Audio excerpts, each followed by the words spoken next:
See you soon. All right, welcome everybody. Welcome to our Friday webinar. We are another episode of Vet Insider with Dr. Stephanie Lamb. Welcome, Dr. Lamb. Hello. Hello. And so today we're doing common medications your vet may prescribe and why. So this will be interesting. I'm sure, you know, in past webinars, we have had a good share of questions about medications. So that's going to be helpful. And so once again, you have an awesome presentation lined up for us, right? Yes. And if we have time for questions at the end, to remind everybody to please use the Q&A button so we can capture those questions. Yeah, and I was hoping to leave a bit of time at the end for questions, so that, because I'm sure, you know, with going over medications, I'm going over the common medications, but I'm sure people are going to have questions that I didn't think about to put in this webinar, so I'm happy to answer stuff at the end as well. Okay. How many, so ballpark figure, how many medications are we, in a broad scope, like that you pull from for prescriptions? Are we talking, because like human medications for people, it's such a ginormous like possibilities. Is it? Yeah, I mean, honestly, it's a large amount. It's just like in human medication. I mean, because there are a lot of medications that we do take from the human side of things to use with animals. There's certain medications that we don't use, you know, there's certain medications that birds don't do well with, or maybe some other species, you know, doesn't do well with, that we shouldn't be using in them.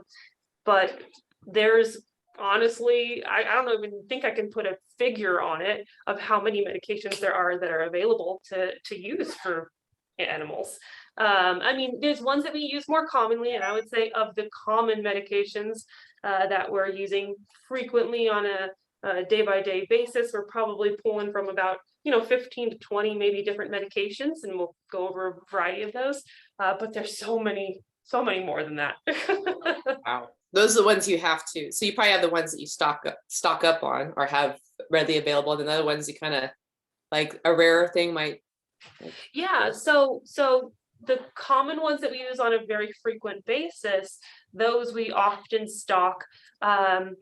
There's some medications though that maybe we commonly use, but we don't stock for reasons of like handling the medication, and it's better handled at a pharmacy. For any medications that we don't stock though, we send people to pharmacies to pick them up. So a lot of people don't realize that you can pick up veterinary prescriptions at like a CVS or Walgreens, or, you know, your local pharmacy can carry some of the same medications that, you know, we will use in the hospital, or they can special order them. And then there are veterinary specific pharmacies as well. So there, when it comes to especially our birds, you know, these little guys, they're so variable in size that medications sometimes need to be compounded specific to the individual's weight and requirements. So, you know, a company may make a particular medication at a particular concentration. For example, there's a medication, amoxicillin, you know, everybody knows about amoxicillin, right? Amoxicillin tends to come at a particular concentration as a liquid. But say that concentration is too concentrated for, you know, one of our veterinary species, well, then we need to reach out to a compounding pharmacy for them to make it to a size that is more appropriate for one of our veterinary species. So what you're saying is you could have this scenario where you're in your local CVS, and then they're like, prescription ready for Paco or like mango. Absolutely. Or Absolutely. That's interesting. Wow. Yeah. Did not know that. My mind is blown. Interesting. All right. Are we ready? So I guess we'll dive into this. Sure. Is okay. I'm ready to get started. I can share. Arroyo is ready behind you there. Arroyo is always ready for excitement. So, all right, let me share my screen and we will get this PowerPoint going for you guys. Slideshow.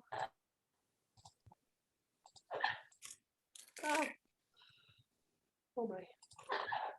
Okay, there we go. All right, so common medications. Let's get into it. So there are many medications that we use for avian patients, as we already sort of mentioned at the start of this, and some are more common than others.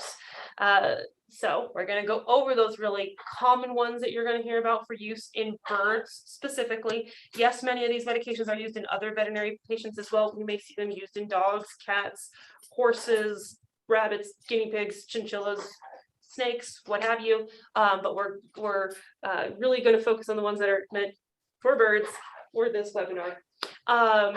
And one disclaimer that I want to make before we get into any of this is most of the drugs that we use in our birds are extra label use. So what does that mean? That's really important, because a lot of times people will not recognize that medications, mostly the medications that are out there that are available from pharmacies, they're not made specifically for birds, but we use them for birds because we know that they can work appropriately and do the job that we need them to do.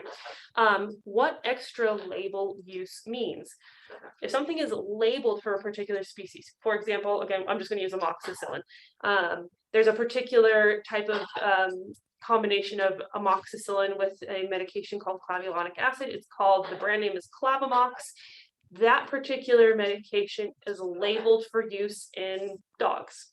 The medication is not labeled for use in pet birds, but we use it all the time. There are very few drugs that are actually labeled to be used for a bird. Honestly, the amount of those that are actually labeled for use in a bird is really small. And the majority of the time when it's labeled for a bird, it's going to be labeled for like chickens or turkeys. It's very rare for something to be labeled in cytosines. And if you think about it, I mean, cytosines, there's like over 300 different species of cytosines. So to get a labeled medication specific for cytosines is very difficult for a company to do. The reason for that is because the drug companies that manufacture medications, in order to get a drug labeled for a particular species, they have to go through particular trials and safety things, and it costs actually quite a bit of money to get a drug labeled for a particular species. I don't know the exact cost, but I do recall somebody telling me at some point it's about $10,000 to label for a medication for a single species. So if we're talking about labeling a medication for use, getting himself into trouble here. If we're talking about labeling a medication for use in an African gray, a blue and gold macaw, a eclectus parrot, I mean, that's going to become really expensive for that company to do. And so they typically are not able to do that sort of stuff.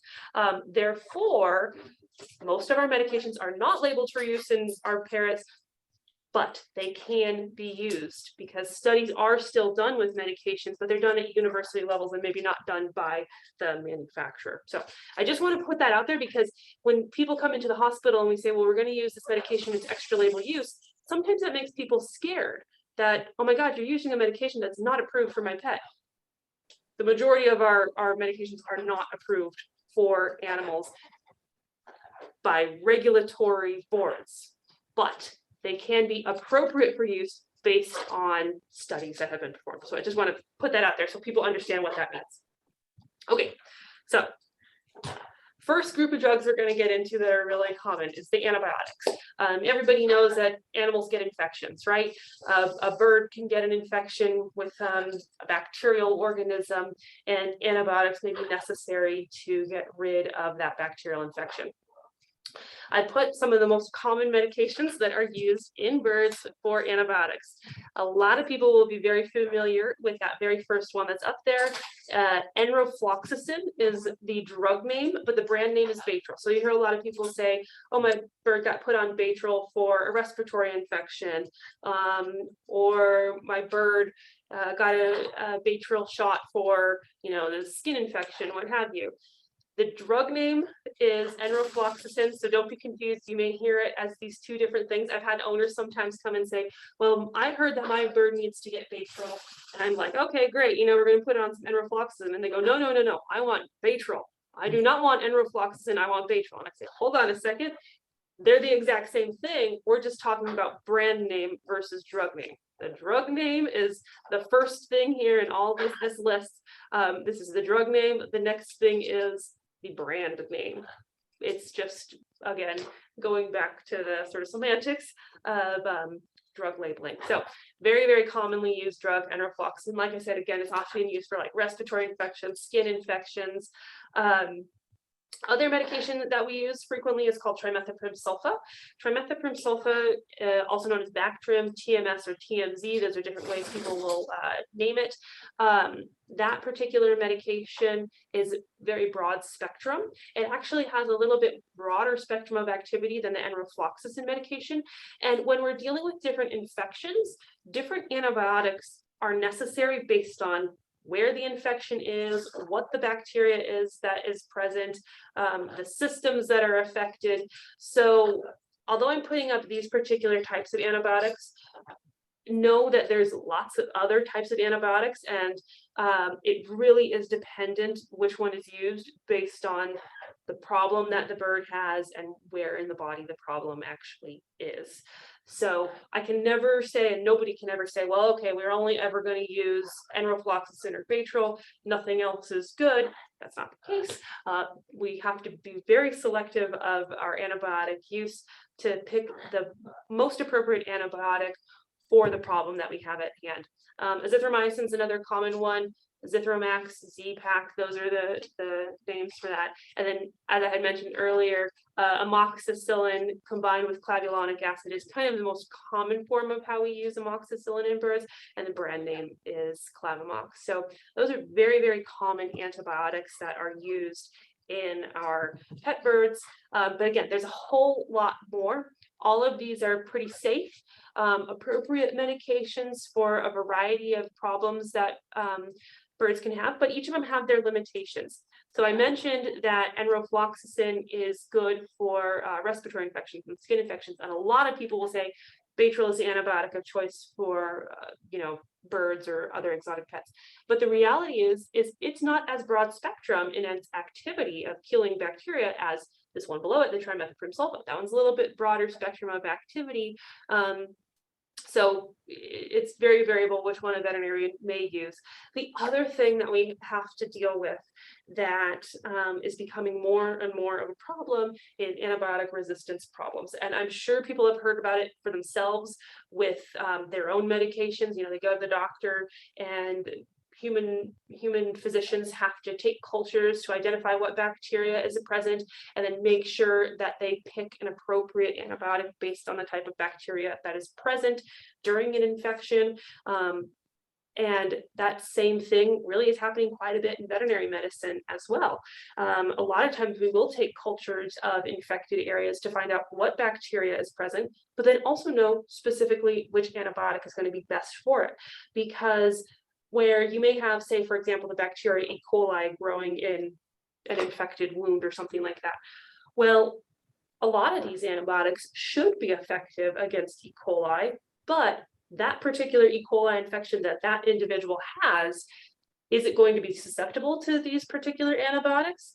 I don't know, because bacteria are gaining resistance against antibiotics. And so where enrofloxacin or Baytril may have worked for that particular E. coli organism previously, maybe that particular E. coli organism gained some resistance to enrofloxacin, and now enrofloxacin isn't a good antibiotic to deal with it, and we need to choose a different option. So something that is good for owners to keep in mind is that they may hear their veterinarian say, hey, I want to do a culture to find out what bacteria is present.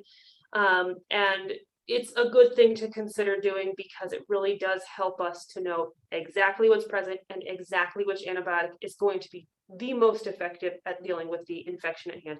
It is more pricey to do a culture than to just put an animal on an antibiotic, but we are taking a little bit of a guess. And sometimes, hey, if it's the first time the bird's had an infection, okay, you don't always have to do a culture. It may be fine to choose an antibiotic without doing a culture, but it is something that people will probably hear more and more about as we have more and more antibiotic resistance problems pop up. Okay, next group of drugs is our antifungals that I wanted to talk about. So antibacterials are going to be going against bacterial organisms, but other infectious agents that are out there are fungal agents. And I'm sure many pet owners are aware that our pet parrots can get fungal infections. The most common fungal infection that people will hear about or know about is aspergillosis, which is a fungal infection in the respiratory system of birds. But you can also have other types of fungal infections. They can get infections within the crop, little yeast overgrowth, or in the cloaca, yeast overgrowth, or they can have different types of fungal infections in other parts of the body. These are the three most common medications that are used, but there are other ones that are out there as well. So itraconazole, brand name is Sporanox. That one is sort of the classical medication that's used for treating aspergillosis. There is another medication that's a little newer called voriconazole and is a little bit more appropriate for certain species. And I bring that up because I put an African gray on the picture here. This is Maureen, my parrot that she was climbing around by my garden. And I put an African gray up specifically because African grays can actually have what's called an idiosyncratic reaction to itraconazole and it not be a good medication for them. What idiosyncratic means, it means that there's like an adverse reaction, but we don't know exactly why. And certain species may be more prone to adverse reactions with certain types of medications than others, where many Amazons, macaws, conures, other species of parrots do really well with itraconazole. For some reason, the African gray has a little bit of a sensitivity to it. And so we tend to not put them on itraconazole. You can put them on itraconazole. There are many who deal with it just fine. But the problem is there are some individuals that have a sensitivity and could have a pretty negative outcome associated with it. So you do have to be careful with it in African grays. But if you've had an African gray that's been on it for a long period of time, that African gray probably isn't having any problems from it, because if they're going to have a problem, it's usually something that happens more early in the course of being on that medication. But that being said, a lot of people choose not to use itraconazole in an African gray because they don't know if that particular individual is going to be sensitive to itraconazole, so they may use the voriconazole, which is a similar, it's in the same class as itraconazole, but it's a different med, and it tends to not have as many side effects for the African gray. So just something to be aware of. Terbinafine, also known as Lamisil, people know about that one, and we often use that as like a foot cream for people with foot fungus, but it works great actually as well for parrots too. But we usually don't use it so much as a cream. There are powdered versions of it that can be made into like a liquid suspension or used for nebulization. So as I said, Aspergillus fungal infections are a common infection that we can see in parrots. And sometimes they need to be on a couple of antifungals. Sometimes they need their oral itraconazole or voriconazole, and then they may also need to be on nebulization with terbinafine. But again, terbinafine can be used orally too. So kind of depends on how the infection is as to if we want to use one medication, a combination, or what have you. And then the other antifungal that I put on there is nystatin. That particular medication is more for our like GI infection. So if we get a yeast infection in the crop or a yeast infection in the stomach or the cloaca, that medication actually is better for use for those because it's a little milder. I will say that your itraconazole, not only are there certain individuals that can have sensitivity to it, but it has the potential to have side effects on the liver. Any of these medications that we talk about, there are the potential for side effects. So one particular medication may not be good for one individual over another. But nystatin is very poorly absorbed through the GI tract. It just kind of sits along the mucosal surfaces of the GI tract, makes its way from one end to the other, and can kill yeast organisms along the way. So that one's often more for mild infections. Okay, another group of drugs that's important to know about that is used very, very, very frequently in birds is anti-inflammatories. And I'm sure there's lots of people who are on this webinar who have probably heard about meloxicam, also known as Medicam or Meloxidil. Meloxicam is, again, the generic name. Medicam is the brand name. And Meloxidil is another brand, but same drug. We use anti-inflammatories quite a bit in birds. And the reason we use anti-inflammatories quite a bit is for a variety of reasons. A lot of our infections also create a lot of inflammation. And so having a bird on an anti-inflammatory while they're on, you know, an antibiotic or an antifungal may be necessary for the individual. It's not necessarily in every single case that you need to have a bird on antibiotics and antifungals together, but there's some situations that an individual may benefit from it. We use anti-inflammatories also for pain relief, because in the inflammatory cascade process that's happening within the cells of the body, that contributes to pain. The inflammatory changes, all the changes that happen secondary to inflammation, does induce a little bit of pain. So taking inflammation away helps reduce pain. So we may use these for trauma, you know, or we definitely use these for trauma cases. If a bird fractures its leg or a wing, or if there's a wound that it gets, then anti-inflammatories can be really helpful. Anti-inflammatories can also be helpful for other inflammatory conditions that are not pain related, that are not infection related. But say, for example, we have a bird that's not very common, but every once in a while you do get a bird that has avian asthma, is sort of the term that we use. It's avian pulmonary hypersensitivity syndrome, but it's like asthma in a mammal. There's a lot of inflammation going on with that particular condition, but it's not necessarily associated with any sort of infection. So those individuals often will benefit from anti-inflammatories and need to be on those sometimes for long periods of time. And then, as I know you guys are going to talk more about next week with going over Bornavirus and avian ganglioneuritis, sometimes we need anti-inflammatories for viral infections or issues that may be somewhat of an immune-mediated disorder. You guys are certainly going to talk a whole lot more about that next time with Dr. Orles and Dr. Dahlhausen.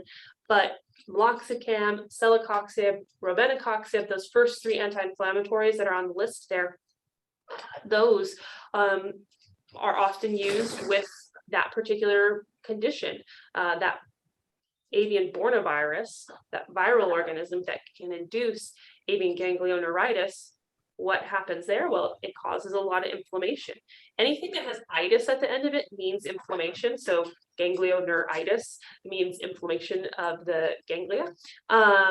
And in order to treat that condition, we are often putting them on anti-inflammatories because we're trying to take that inflammation away from the body and where it's affecting the different organ systems. So you'll often see one of these medications in use with that condition or other inflammatory conditions. And which medication is used in those situations is variable. I really like robenacoxib. I really like celecoxib as well with that particular condition, but I'll also tell you, I have some patients that have done better with meloxicam than either of those, robenacoxib or celecoxib. So there is somewhat of a little difference, and individuals may require one medication over another. The last one I put on there is carprofen, which again, that's the brand name, or excuse me, the drug name. The brand name is Rimadyl, and people will often recognize that, not so much for their birds, but they may recognize that particular drug with their dogs, because that is a medication that is used for dogs typically. You can use it in birds, it's just not used as commonly in birds. So you may occasionally encounter someone, a veterinarian, who is using it for a particular condition. Again, it's all in the effort to reduce inflammation. Okay, I wanted to also go over some medications that are sort of associated with different systems, because Again, our anti-inflammatories, our antibiotics, antifungals, those are really common things that are used very, very frequently. I mean, almost every day we're prescribing those particular medications. But we also have birds coming in for certain problems that may require very specific medications to treat a particular disorder. So liver disease is something we do see with some frequency in birds. And when we have a bird that has liver disease, there's a variety of problems that can lead to liver disorders.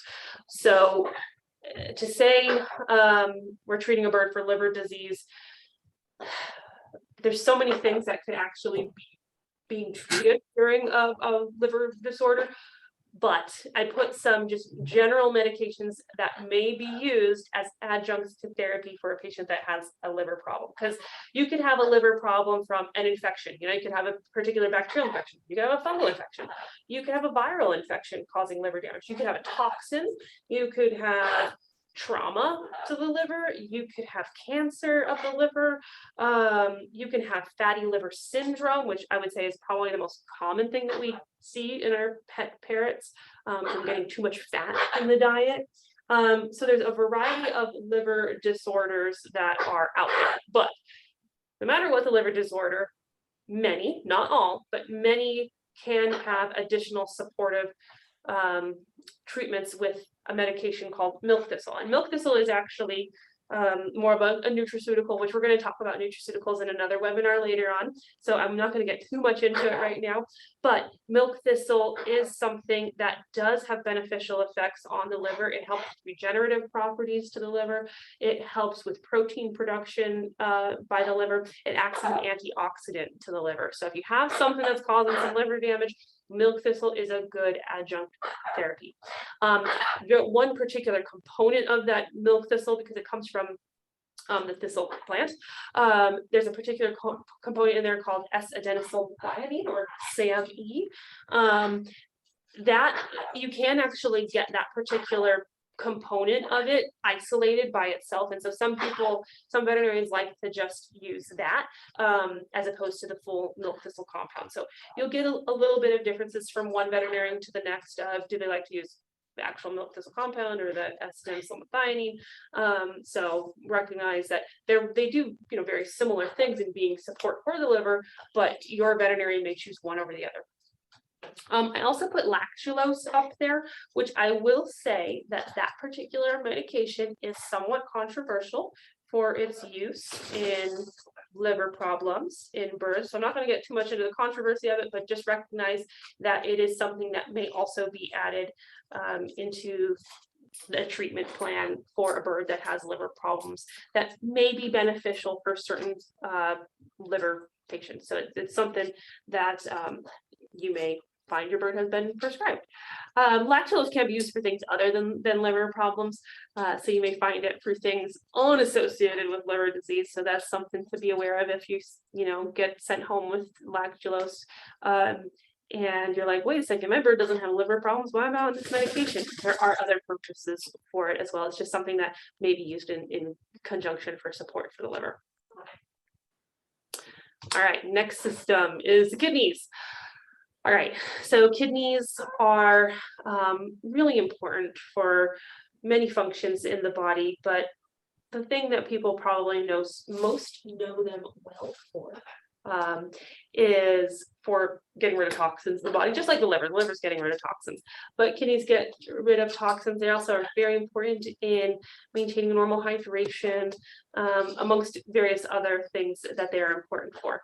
But if we have a bird that has kidney disease, one of the common medications that we use to help with kidney disease is a medication called allopurinol. And the reason we use that medication, again, the kidneys are important for getting rid of toxins from the body. And one of the toxins that they get rid of is a compound called uric acid.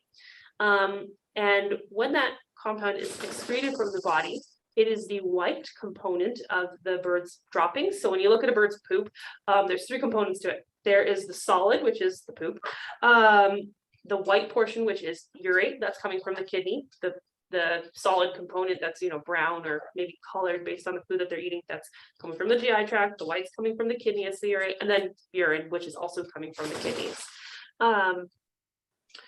But that white part is, again, uric acid. That is being secreted from the kidneys as a breakdown product of nitrogen in the body.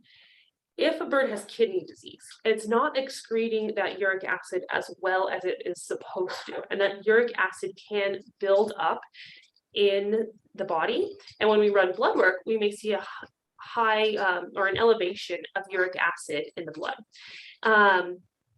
And that's our indication that, oh, we may have some kidney problems going on because the kidneys are not clearing this to the degree that they're supposed to. So additional tests may be needed, but we may come to the conclusion that we need to put them on allopurinol because allopurinol limits the production of uric acid. The problem with uric acid is, all right, if you're not excreting it as much as you're supposed to, that uric acid wants to go somewhere. And so it can actually precipitate out on joints and cause gout. Gout is really uncomfortable when it happens. And that's where you get little uric acid crystals actually in the joints, joint spaces itself. And then it makes it difficult for them to move a joint because each time they move it, it just really hurts. And what you may see on your bird is actually swellings of the joints to indicate that gout could be present. So allopurinol is being given to try to prevent gout from happening, and maybe a treatment in once gout has already happened. The other medication that's used is colchicine. It's not used in every kidney case. It's an anti-fibrotic. It actually is also used in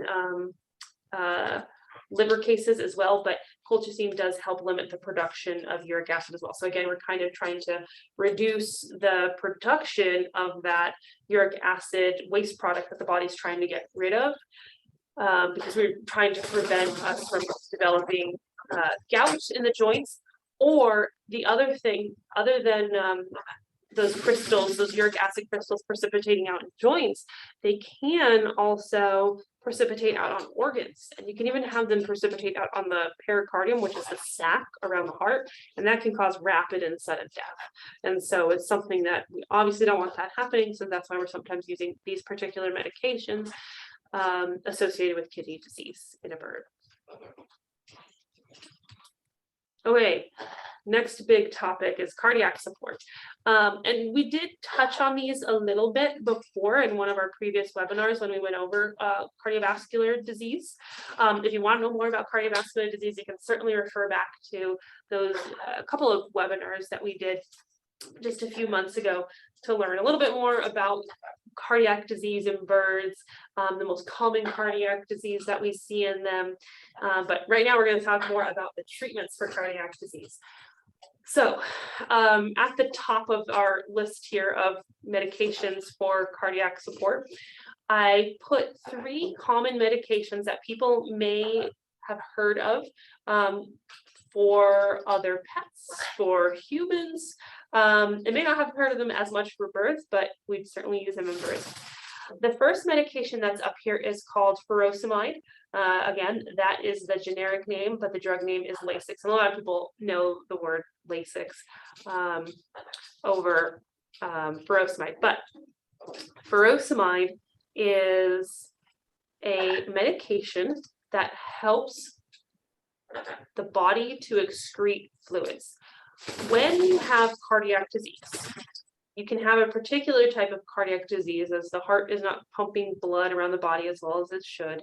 You can have fluid leak out from the blood vessels, and fluid can accumulate in the sort of extracellular space around cells, but outside of the vascular system. And that's known as congestive heart failure. It can happen around the lungs and lead to respiratory problems. It can happen in the abdomen and lead to sort of this like big swelling. The liver can become enlarged. In birds, they most often get the right-sided congestive heart failure. So they tend to have more like congestion within the liver and a little bit of fluid leaking out more along the like lower abdominal portions of their body. They tend to not get as much of it fluid buildup in the lungs. It happens. I'm not saying it doesn't happen. It's more common for them to get that right-sided congestive heart failure and fluid in the abdomen. If you have fluid in the abdomen or in the lungs, either place, because of congestive heart failure, you can put them on Lasix or furosemide, and it helps them to get that fluid, excess fluid off of the body. So it can make them feel a little bit more comfortable. They can breathe a little bit easier if it's affecting their lungs or compressing their air sacs, leading to respiratory compromise in any way. So that is what that particular medication is for in cardiac support, is it is helping to get rid of fluid from the body. Enalapril is another medication that we will use frequently in cardiac support or treating cardiovascular problems. What that is, it's called an ACE inhibitor. What it's doing is it is trying to prevent, when you go into congestive heart failure, there's various problems that happen. And one of the things that is happening is you can have an increase in pressure, essentially, within the vascular system, and that can kind of lead to, again, fluid sort of leaking out into places where it's not supposed to be. Enalapril, what it does is it blocks a particular enzyme that is involved in increasing that pressure in the vascular system, essentially. And so if you're going into congestive heart failure, birds going into congestive heart failure or having fluid buildup, a lot of times you'll find a veterinarian uses a combination of furosemide and enalapril. There's another one called benazepril that's in the same class of drug as enalapril is, so you might hear that one over enalapril. And I feel like, you know, as we learn more, always things are changing, and so the cardiologist sometimes will have a difference in opinion of, well, I like enalapril better because of this, or I might like benazepril better because of that. And sometimes it shifts a little bit as we learn things throughout the years. So at one point you may hear, oh, this one's the better one to use for whatever reason. And then time may go on, you may end up hearing, well, no, this one's the better one to use because of this reason. And then more time may go on and people go back to the other one. So it's just something to be aware of, that you really need to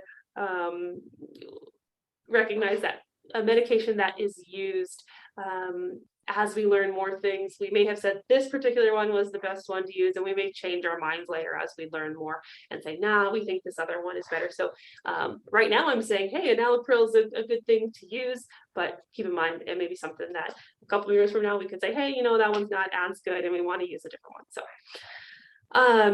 another medication that's used with some frequency when a bird goes into congestive heart failure is pimobendin. The brand name is Vetmedin. What that particular medication is doing is called a positive inotrope. And essentially what it's doing, it's kind of helping with the contractility of the cardiac muscles. It's helping that heart pump a little bit better and pump fluid around the body, or fluid and red blood cells, white blood cells, all the stuff that's inside of blood around the body a little bit better. That one isn't always used as like a first line medication, but I will also say that's sort of been changing. There are some people who say, hey, you know, we don't want to go for enalapril, where when I first graduated from vet school, it was furosemide and enalapril. You start with those things first, then maybe we're going to add on pimobendin later. It seems like that's shifting a bit, and people are now saying, okay, no, it's going to be furosemide and pimobendin, and maybe we'll add on enalapril later. So times change. It really depends on the cardiologist that you're working with as to what they think is going to be best. And of course, it absolutely, most importantly, depends upon the individual bird, because some birds may not need pimobendin, whereas others may. The next medication on there, and honestly for birds, this is probably going to be the most common one that people will hear about. I just wanted to put the others first because these are commonly used in congestive heart failure once a bird goes into congestive heart failure. But there's many birds who don't go into congestive heart failure but have underlying cardiovascular disease. And isoxaprine is a really common medication used. And pentoxifylline is another one that is commonly used for birds with certain cardiac diseases. Again, a couple months ago, we talked about atherosclerosis. Atherosclerosis is the hardening of the arteries, where we get these plaques that sort of build up within the subintimal layer, which is one of the layers of the inside of a blood vessel. And when you get that plaque build up, it prevents good sort of blood flow throughout the body. And because of that poor blood flow throughout the body, you're not getting oxygen to tissues the way you need to. You're not getting nutrients to tissues and cells the way that they need to. And you're also not getting rid of wastes from tissues the way that you're supposed to. And so what isoxaprine does, it is a peripheral vasodilator. So it actually will help dilate blood vessels in the periphery. So like this bird here in his little toes, it could dilate blood vessels down there. And in dilating blood vessels in the periphery, that sort of frees up pressure within the cardiovascular space. And in freeing up that pressure, you get a little bit better blood flow around the body.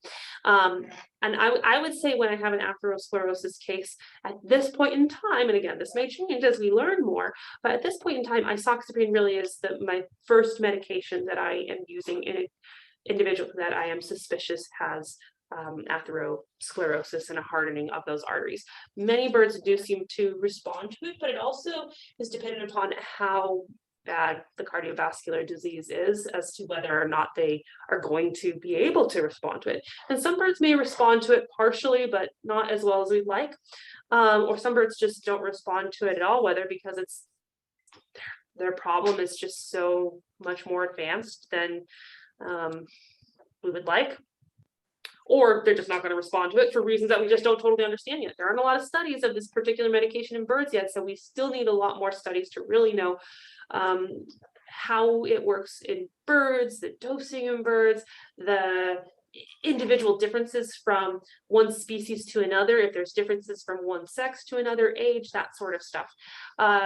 So if that medication isn't working as well as I like, then I'll have to go to pentoxifylline. What pentoxifylline is it's a medication that helps make the red blood cells membrane, that red blood cell that's traveling through the cardiovascular system and getting oxygen to tissues and getting CO2 waste away from tissues. That red blood cell, it affects the membrane of that red blood cell. So that red blood cell becomes a little bit more flexible. And so if we have red blood cells that are moving through these very narrowed vessels because of plaques within the walls of those vessels, those red blood cells being more fluid-like with their membranes can kind of move around those plaques a little bit better is how that particular medication works. There's plenty of cases where I have used a combination of isoxaprine and pentoxifylline together. And there's cases where I'm really suspicious a patient has atherosclerosis. They don't respond to the isoxaprine. We put them on pentoxifylline and we get a better response. So there is individual variability. And again, we just really need to do a lot more studies to know how one medication may work better in one individual or species. Okay, I also want to go over topical medications because we do have birds that, have injuries that happen. And although we a lot of times think of medications as these systemic things that we are putting into the body by giving it orally or injectably, topical medications are required as well. There's cleansing agents that we use. So cleansing agents that are most commonly used. We have also talked about this a little bit in some previous webinars when we went over first aid in birds. So if you want to learn a little bit more in depth about first aids and how some of these medications are used, you guys can watch that webinar we did previously. But there's chlorhexidine, which is a great cleansing agent to use to clean wounds, and then povidone iodide, or the brand name is betadine.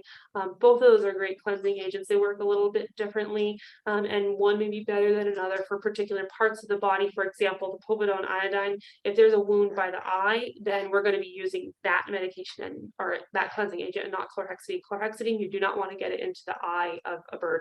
So like this little chicken here who has a wound on her head, you can see she's got some bandages on her head. When cleaning that wound, we're much more likely to be using the povidone iodide as opposed to chlorhexidine because we don't want anything seeping down and getting into her eye. A couple of common ointments that are used. Sulfur sulfadiazine is a very common ointment that is used in birds for wounds on the skin. It has antibacterial and antifungal properties. And another good one is mupirocin. Now, we do have to be somewhat cautious with topical medications, topical ointments in birds. Interestingly, birds have very thin skin. There's not really much between that skin and like the muscle layer below. We mammals, we've got, a lot more connective tissue. We've got fat underneath the skin. Birds don't have a lot of that. Very thin skin. They absorb medications well. And so when we're prescribing medications, we have to be very cautious of which medications we're using and make sure that we're using ones that are appropriate and aren't going to lead to some systemic absorption and potentially cause problems. The one big one is any sort of steroid-based medications.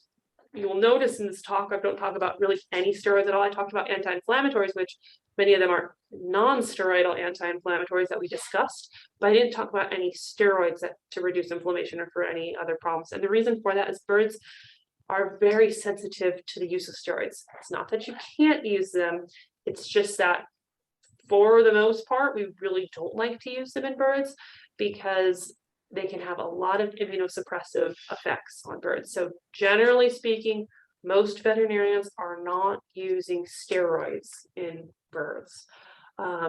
We will use non-steroidal anti-inflammatories, but not steroids. So just something to be aware of. Okay, reproductive disorders, because we see lots of reproductive problems. Again, in previous webinars, we have talked about the various reproductive problems that we see in birds. But suffice it to say, for a lot of those problems that we see in birds, we are needing to provide them with support. A lot of those females need calcium support. When a female bird is actively laying, she pulls a ton of calcium from the digestive tract, from the food that she's eating, but then also from her bones. And we need to replenish that calcium they have pulled from their bones so that they maintain good normal bone health. But then we also need to have them have calcium for other things. The calcium is not only important for bone health, it's important for muscle health, it's important for nervous system health. And so a lot of females that are coming in with reproductive problems, many of the reproductive problems that we see, like egg binding, or a few other ones that we'll see, dystocias, can benefit from some calcium. So you will find various forms of calcium being prescribed for your bird with reproductive disorders. You may see it say calcium gluconate, gluvinate, or carbonate. They're all different forms of calcium, and as far as their absorption, it's different based on like if they're given orally or injectably, which is better, that sort of thing. So recognize you may see any of these names at the end of the word calcium or after the word calcium on discharge notes or things that go home for your birds. These are appropriate, they're fine. It's just sort of the carrying agent that's having that calcium. Other reproductive disorders, or many reproductive disorders, we want to just stop them from laying, particularly our females, when they are just being really hormonal, excessively laying, having certain reproductive problems, and we just want to shut that reproductive tract down and tell that reproductive tract, like, hey, you just need to cool it, relax, go into a more quiescent state. We may be prescribing Lupron, which is the brand name. The drug name is leuprolide acetate, or deslorelin. Drug name is deslorelin. The brand name is supralorelin. Both of those are things that we commonly use in our pet birds. Both of them are working to shut down hormonal cycling. The difference between them, Lupron's an injection. It starts working within 24 to 48 hours of that injection being given. So it's kind of rapidly shuts down that reproductive cycling. If your bird's coming in with a particular disorder right now, Lupron may really be helpful right now. But it only lasts for a few weeks. We know that it lasts up to 2 weeks, but by a month, it's sort of out of the system. So somewhere between 2 weeks to 4 weeks, it really stops working. And so if we need prolonged help and prolonged suppression of the reproductive tract, they either need to get a shot of Lupron every few weeks to a month, or we can do deslorelin, which is a hormone implant. It just takes a little longer to start working. It can take a week before it starts actually changing the hormones, but it may take 2 weeks before owners physically see any differences with their bird, whether it be in their behavior or the reproductive problems that they have. But it lasts in parrots that have been studied so far, it lasts for up to 6 months. Sometimes I'll use them in combination because I may have a bird that's coming in that I want to suppress its reproductive cycling right now and give it Lupron and shut it down right this moment, but then I want to have a long sustained effect as well, so that owners aren't having to come in every few weeks to months to get a shot, because that can get pricey after a while. So time consuming, and the bird has to get a shot, in which the bird typically isn't super excited about getting a shot. once a month or every few weeks. So it does around an implant can be really helpful because then we are allowing for that sustained release of that hormone, and we are suppressing those hormones for a while. So you will see those very, very commonly. And then I also want to talk about nebulization treatments. As I talked about topicals before, topicals, they're appropriate for putting on the skin for wounds and things. Nebulization treatments, these are things that the bird is inhaling. And so it is getting into the nasal passages, getting into those sinuses, getting down into the trachea, getting down into the lungs. So it's really, nebulization treatments are meant for respiratory problems. Sometimes just saline is used, and saline is something people can purchase from over the counter. But nebulizing a patient with saline helps just moisturize airways. It helps with clearing respiratory secretions. They can sneeze stuff out a little bit better. It can help with hydration. So saline is often the most common thing that people use in nebulization, but it's often excuse me, used in combination with other things too. So you may just use saline, or you may see your veterinarian using saline with another medication added into it. For example, amikacin is an antibiotic that I did not discuss in the common antibiotic section, but it is one that may be used more frequently for nebulization treatments. We may have other antibiotics. I mentioned terbinafine for the antifungals, can be oral, but can also be nebulized. Should have put that on here as well as on this list, but it can be nebulized as well. So if we're dealing with a fungal infection, we may nebulize some terbinafine to help clear a fungal agent in the respiratory system. Acetylcysteine is something that may be used in nebulizations as well. That one kind of helps break up mucus. So if you have an infection and there's a lot of mucus production, acetylcysteine sometimes is helpful, just breaking that mucus up and helping them get rid of that from their body. So okay, that was all the common things. I'm going to stop sharing my screen now. It looks like we have a little bit more time for questions, so hopefully some people have some questions here that I could answer to clear up any thoughts they have about medications. We definitely have some questions for you, and I'm just going to be a disclaimer here that I kill word pronunciations oftentimes in this webinar series, so apologies if what I say doesn't come out correct. So you'll help me out when I stumble upon some of these medications.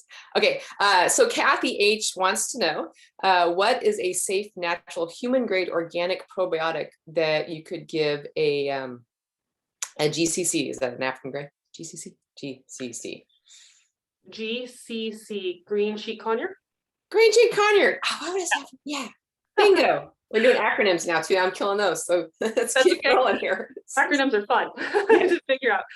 Okay, so that's great. She asked from a green sheet conure. Okay, probiotics in birds. There are some issues with probiotics. The studies that have been done so far show that you really need to have probiotic made from the same species in order for it to work for a species. So I need to, for a blue front, I need to get blue front Amazon probiotic that was collected, cultured, grown from a blue front Amazon, and then give it to him for it to really work well and colonize the gut and be effective and live in the gut and do what all the beneficial effects of what we want probiotics to do to the system. Unfortunately, there's nobody who's really making probiotics specific for the majority of our species. However, there's a veterinarian who makes probiotic for green sheet conures from green sheet conures, also cockatiels and budgies. So those 3 species of birds, there is somebody who is making probiotics from those species to be given to those species. It's a veterinarian, and I'm forgetting the name of the company off the top of my head right now, but if you look up, if you go online and you search budgie back, teal back, and I can't remember what the green sheet conure version is, but it's probably like green sheet conure back, something like that, you'll find it pretty easily and you can order it. So that's, if you have green sheet conure, honestly, that is what I would recommend first, because it's meant specifically for the green sheet conure, and you're lucky if you got a green sheet conure because there's somebody out there who's making it for you. For everybody else who has any other species that's not a green sheet conure, budgie, or cockatiel, the probiotic that I usually am recommending at this point in time is called Visbiome. It is a human grade probiotic. It is a very good probiotic. There have been some studies with its use in birds to have show some beneficial effects. It's just that it doesn't, at least from what we currently understand, it doesn't seem like it colonizes the gut and has a sustained effect in there for prolonged periods after stopping use.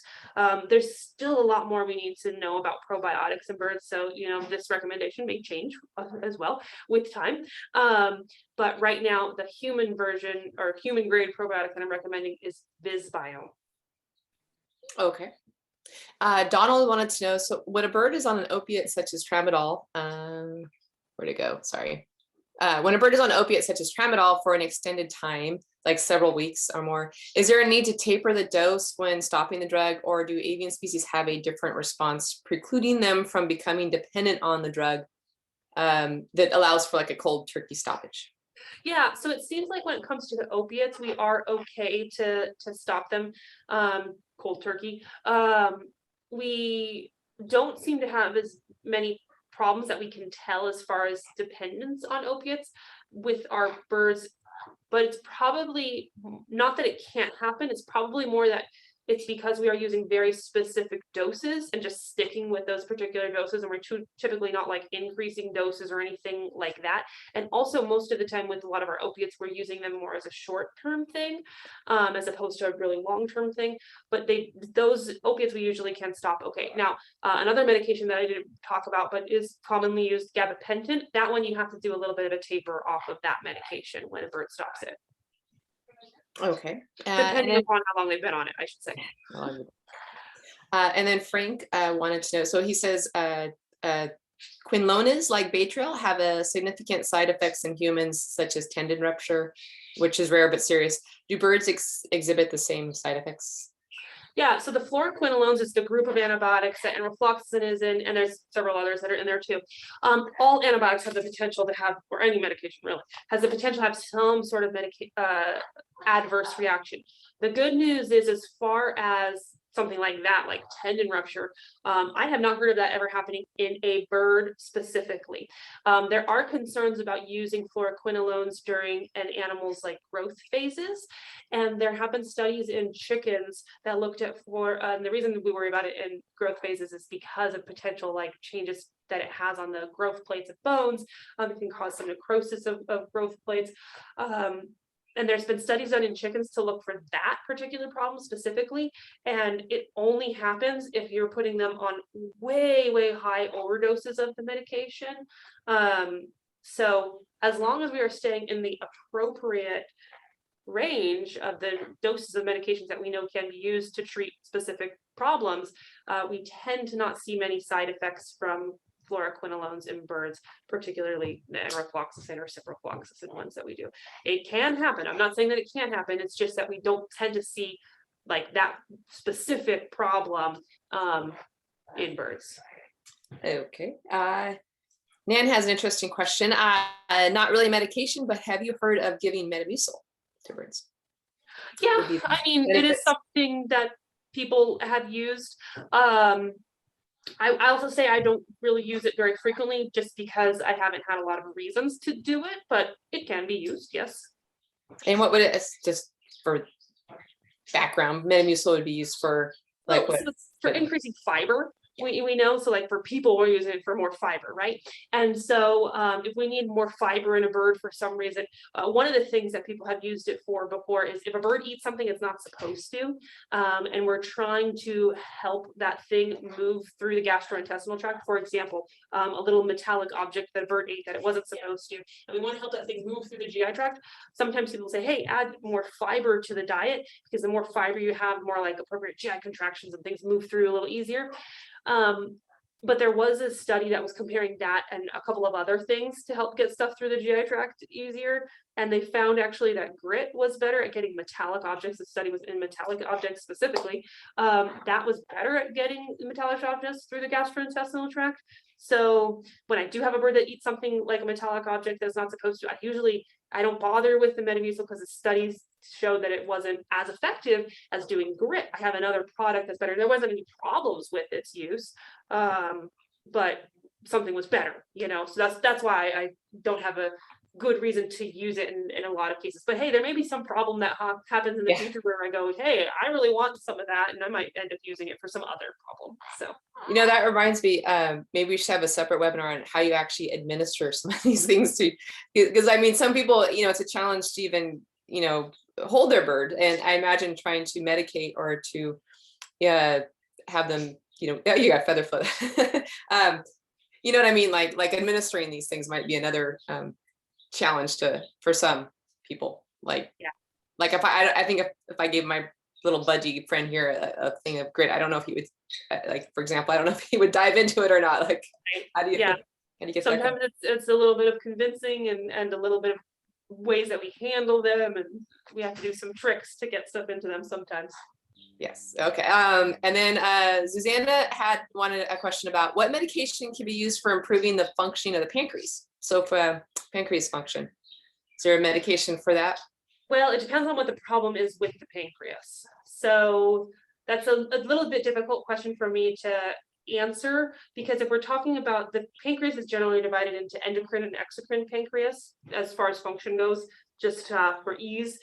Endocrine pancreas is the portion that's essentially producing hormones like insulin, that's going to be controlling blood sugar. And the exocrine portion of the pancreas is the portion that's producing some of the enzymes that are necessary to get into the GI tract to help with the breakdown of food that's coming in through the GI tract.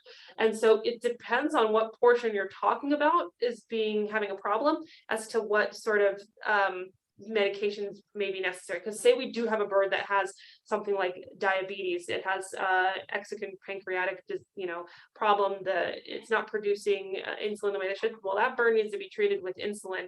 Thankfully, that's not something that commonly happens, but it does happen, and so sometimes we need that. But versus if we have someone who's having a problem with those enzymes that need to be helping with breakdown of their food, well, there's a medication called pancreazyme, which actually has those enzymes that just need to be added into the food as part of like a supplementation. So it's a hard question for me to answer, because I'd have to know more of the specifics.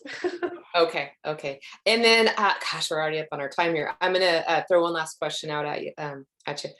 This one is from Sandy, she's thought about putting meds like doxycycline in water instead of the beak. So is that a good idea? Also, they wanted to know your thoughts on a safe place online if the vet is not available, safe online shopping for any of these. Okay, so the doxycycline, I really should have put that one as a common antibiotic. Again, of course I'm going to miss something. Doxycycline is a very common antibiotic that's used in birds. It can go in the water, but it has to be dosed in the water for the appropriate volume of water that you're putting it in. So that's something that, like, if the veterinarian prescribes liquid meloxicam or liquid doxycycline, and they tell you need to give 0.2 milliliters of this doxycycline once a day, that needs to go directly by mouth. Do not put that in the water. If you put that in the water, you are diluting that out. And unless that bird is going to drink that entire bottle or entire bowl, bottle, whatever you use, of water, which is unlikely to do, you're going to be really, really, really massively under dosing your bird.